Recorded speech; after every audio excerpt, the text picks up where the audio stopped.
The secret to not being so angry.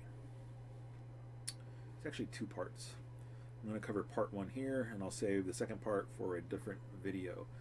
But when I'm working with men, especially men that are stuck in a destructive cycle of anger, they want to go right to it. How do I just stop being angry? How do I just stop this? Which I get it. It's important because in your current destructive cycle of anger, destructive anger, you're doing a lot of damage to yourself and others. So I understand the need and the pressure to get right to it. Okay, there's a whole process to it.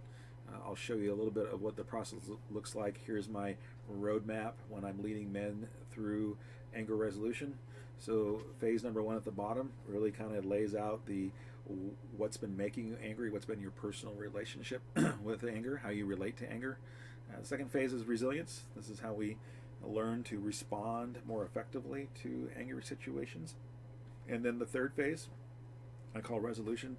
This is really we get into the nuts and bolts of how do you transform once and for all destructive anger into what I call constructive anger. So it's a process, but in this video here, in just under 5 minutes, I'm going to talk to you about how to build your resilience to anger, the first part of that.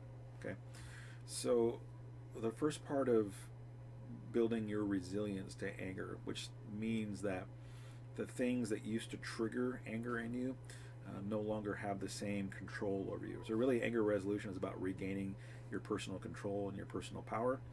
And with men who are stuck in that destructive cycle, they hand over their power all the time to the different triggers and the different things that frustrate them, right? That's what triggers the anger, which they respond to with anger behavior or destructive anger behavior, and then they get stuck in this cycle of anger, rage episode, guilt, shame, never going to do it again until the next time, then the cycle just repeats it over and over and over again. So what are you going to do about it?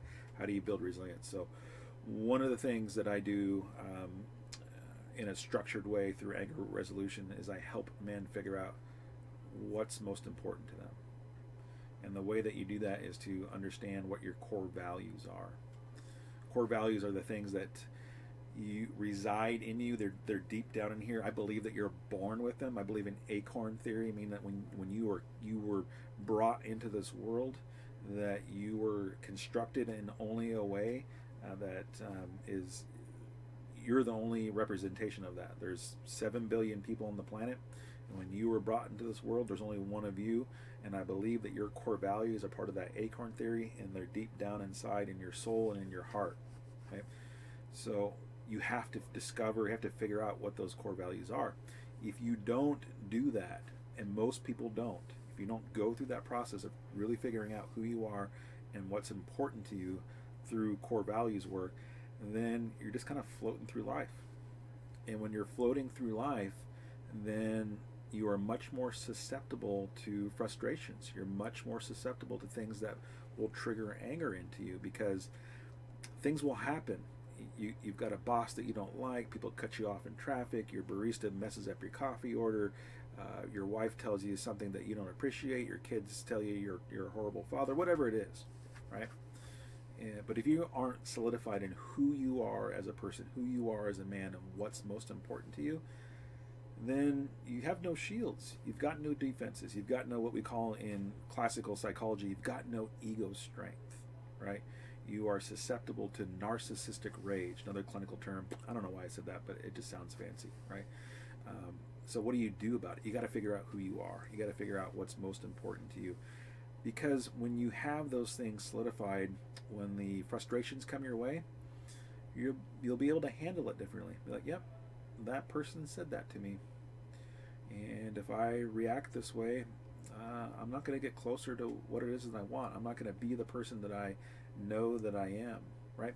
But when you don't have the clarity around who you are through core values, then when somebody does something to you that you don't appreciate or that angers you, you got nothing that anchors you. You just kind of fly off the handle, and you go into a rage episode, and that's when you do all the destruction. So one of the things that I really like about anger resolution, and I'm going to show the roadmap again, is this phase 2 resilience, and this the identity piece, right? I really enjoy leading men through this phase and through that core values exercise.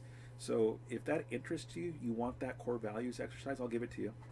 All you got to do is send me the core, tell me in a post below this video send me the core values exercise, and I'll get it right over to you. This is Dr. Nick Sotelo with Anger Resolution, and I hope this brought you tremendous value.